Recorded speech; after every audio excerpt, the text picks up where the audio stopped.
Hello Starcraft fans, this is Bauski, and I'm coming to you with another game from the Reddit Cast It series.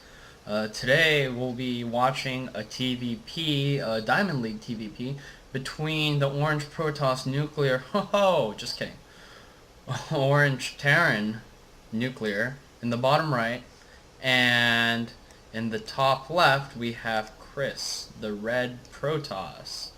It's been a while since I've casted, so everything's going to be a little shitty. I'm a little rusty, but just wanted to get back into casting again and thought this would be a good game to start off with. As always, if you have any comments, you can email me at baku.kim@gmail.com. That's baku.kim@gmail.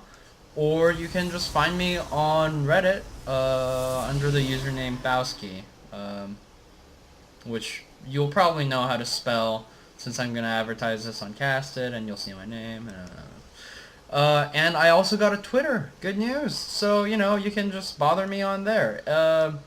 My Twitter name is kind of harder. It's bauski.net with underscores between bauski dot and net, and the dot is actually the word dot.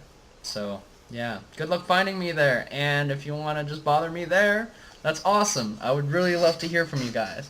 If you have any sound problems, if you have issues with how I cast, if you think I could do better in some way, please let me know. I would love to get better. And I think that's about it. So let's get back to the game. We have Nuclear here making his barracks and walling off very quickly because he's going to do something tricky and he doesn't want Chris to see any of it. Sadly, Chris is just going to walk in because, yeah, I think Nuclear wanted to see if he could block off over there, but I don't think that works that way. Yeah, now Chris's probe is stuck in there. Ooh, let's get a production tab out.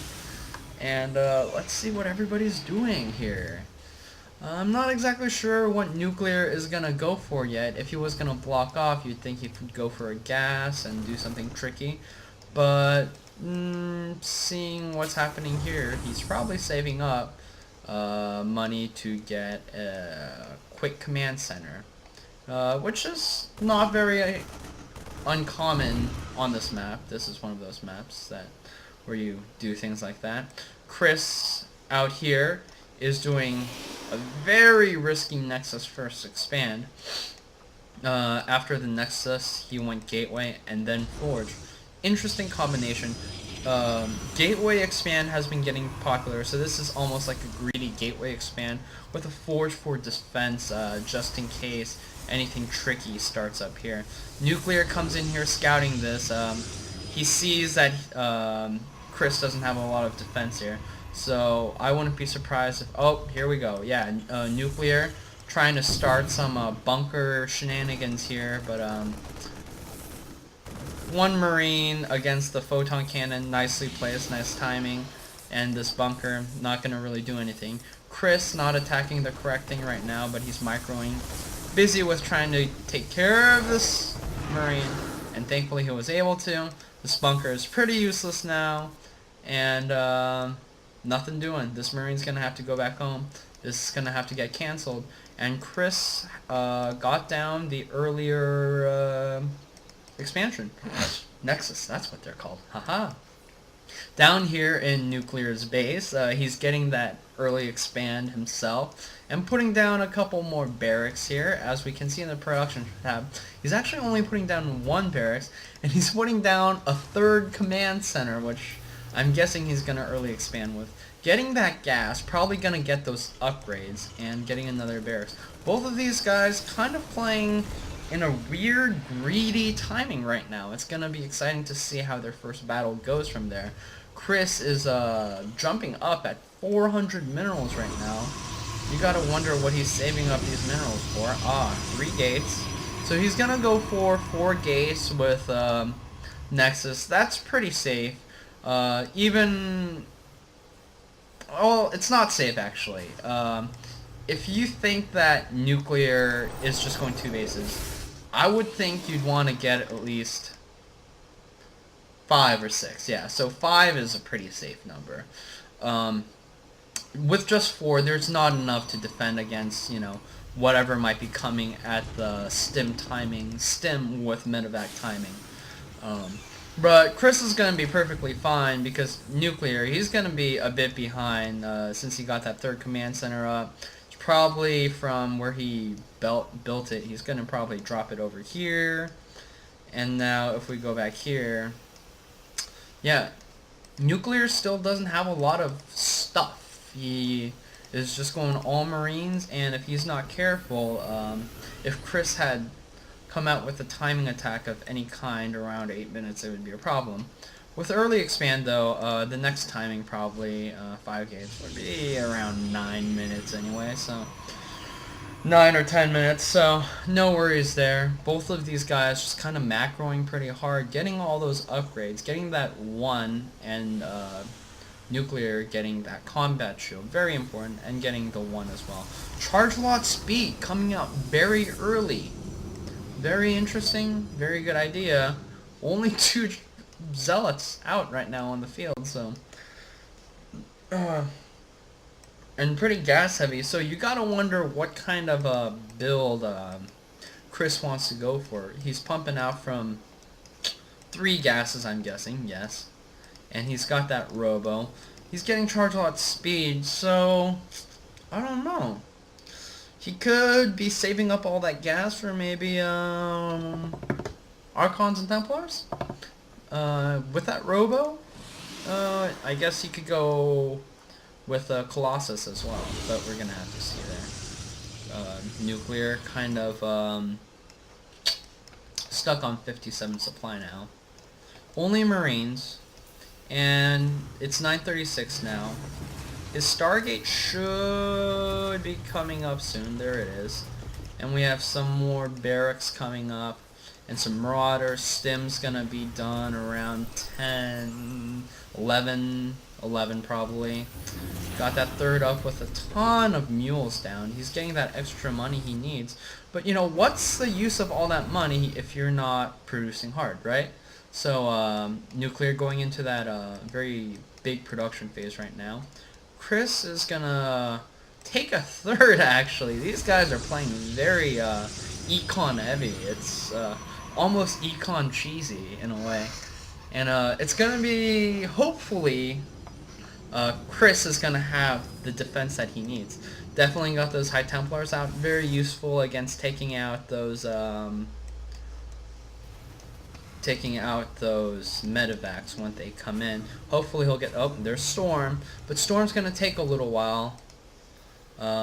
Thankfully not one of those slowest upgrades, so Chris is going to see with the Observer that a push is going to come, and he's going to have to get ready. He's not going to have Storm just yet, so he's going to have to rely on a very charge lot heavy force, which is okay, except Stim's almost done, which is nice, very nice timing for nuclear.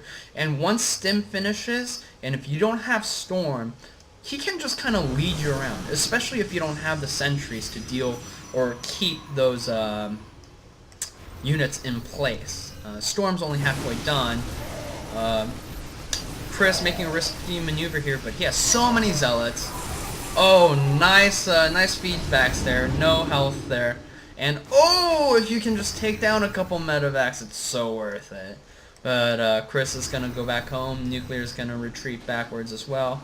And both these players with a ton of money, especially Chris, who was microing so hard that now he just has to produce more. Put on a couple more gateways, that's good. Getting that 2 upgrade. Has 1-1 already. That robotics facility not seeing a lot of use. I think going High Templar right now with the metagame as it is a good idea, especially with these greedy bio builds. They're gonna come up with so many bio so fast. It's just, you have to have a good way of destroying it. And what with most Terran having a reactored starport, it's so easy to get those Vikings, and it's so easy to get your Colossus picked off in horrible situations. So High Templars are a very safe way to go, I feel. Now that's a pretty good army that he has now. He has a bunch of High Templars, a lot of energy, and once these, oh, nice feedback there. And, oh no! Yeah, out once he's able to get into a good position, he can definitely pick off these guys. But not enough storms going down, and the zealots are way too far ahead, and they're gonna get picked off now. And you know, stalkers are good, but ooh, nice storms there. Yeah, he's gonna have to pull back. There's just not enough stuff here. Once he gets a zealot out, though, a zealot front, he's gonna be okay. He's putting down 2 more gateways, but a push coming down here. Thankfully, there was enough zealots to be able to be warped in, and a nice feedback with High Templar, that it's not going to be such a problem. Nuclear is going to try for another round of drops here, but with High Templar, oh, one nice feedback right there could do the job, and the zealots are going to come down. He's going to lose a couple of probes, but I think it's going to be okay.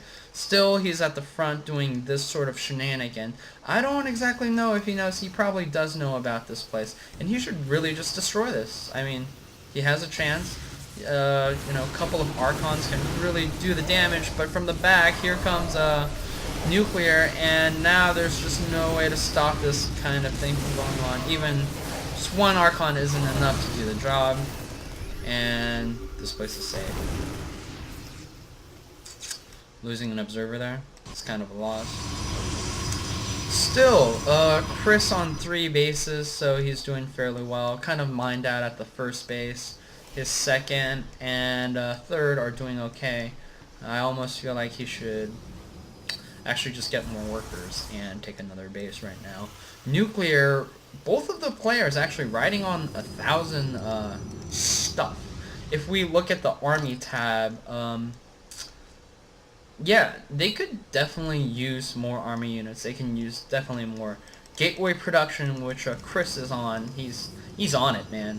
He's getting his stuff. He's getting his gateway units. And we see now, wow, Nuclear has been really great with his upgrades. Getting his 3-3 right now. That's a deadly combination, especially if you don't have the 3 armor that you need. Thankfully, Chris is getting that right now. Another drop stopped by Chris. And with the Mobius reactor, Ghost coming out, this is going to be an interesting game. One of my favorite games, Ghost High Templar Gamble. It's possibly one of the most fun things. Nuclear, very good on these consecutive drops. You have to be careful with these drops, but you know, you have to keep on doing them. That is, especially around this time mark, you know, you just have to keep on pushing through. If you don't, the Protoss is gonna take this kind of wild advantage of gateway units, and you know, even just High Templars can be such a detriment to a huge bio army. Nice spread out here by Nuclear. One Ghost with a lot of energy. Hopefully he doesn't get feedback. But the observer sees this guy, and oh, if he gets feedback, yes, he got feedback, and now Storm's just going everywhere. Oh gosh, and the charge lot's just taking care of business over here. Does he have enough though? He has to be careful because there's another army coming here. I don't know what happened to this drop over here. I guess it got taken out by these guys. And Chris doing pretty well there, hurting a lot of people, units, and just one medevac left, not enough to heal these guys. And with the High Templars, that's free energy. Oh, and if you get a feedback on some of these medevacs with low health but high energy, that's going to be so detrimental. Let's see here. No drops going by. More High Templars. That is a crazy amount of High Templars. 3-3 almost finishing up for Nuclear, getting another Ghost. I almost feel like he should get 3 Ghosts and 4 medevacs coming out. So I'm guessing he got another starport with a reactor. Very good. And he has a lot of barracks, which he's going to need if he's going straight bio. But I almost feel like at this point in the game, you know, why not make a factory, or even 2, and just pump out a couple siege tanks, place them right here, and you'll have a nice defense, so that you don't have to worry about moving back and forth so much, especially with the base so far away. I guess this one's pretty mined out now, though. The goal should be to mine this out as fast as you can, so that you can move to a safer location. Chris coming in again. Nice spread by Nuclear again. Ooh, nice feedbacks once more. And now the storms are going to start, and it's going to be a stormy, stormy day. Not enough energy, though. And now the back armies are pushing back with Stim. And oh, no, but they have more storms coming.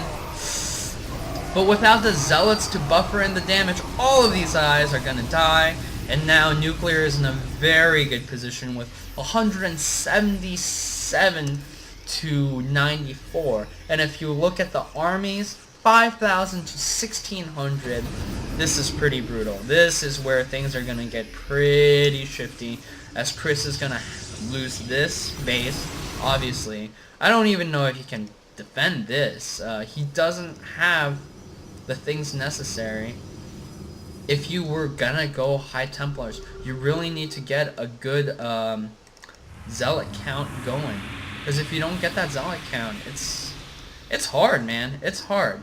And with 3 ghosts, these Archons are gonna drop like flies now. And that's pretty much GG right here. This is a final battle. But with the Zealots not being in the front and oh, there hasn't been any EMPs, but it doesn't matter. Just too many units from Nuclear. And, you know, Chris was doing so well, but this last fight right over here with the beautiful spread from Nuclear and not enough Zealots, it was too hard. I almost feel like, you know, he should have had a pylon here, or he definitely needed, what are those called? War Prism. Either of those things, excuse me, to quickly get some more Zealots after the first push would have been very useful. Thanks for watching. I hope you enjoyed this. This was 2 diamonds playing. It was a great game, a lot of back and forth, and their macros need a little bit more work, but this tricky third, I think, really helped Nuclear. It didn't matter to him that so much of his bio died because he just kept on popping them up. And the drops didn't do much, but they were very helpful. It kept Chris on the defensive. It kept him from taking this 4th or this 4th easily. And in the end, Nuclear, with so many bases, he just pushed in. I hope you enjoyed this cast, and I will probably see you guys tomorrow. Alright.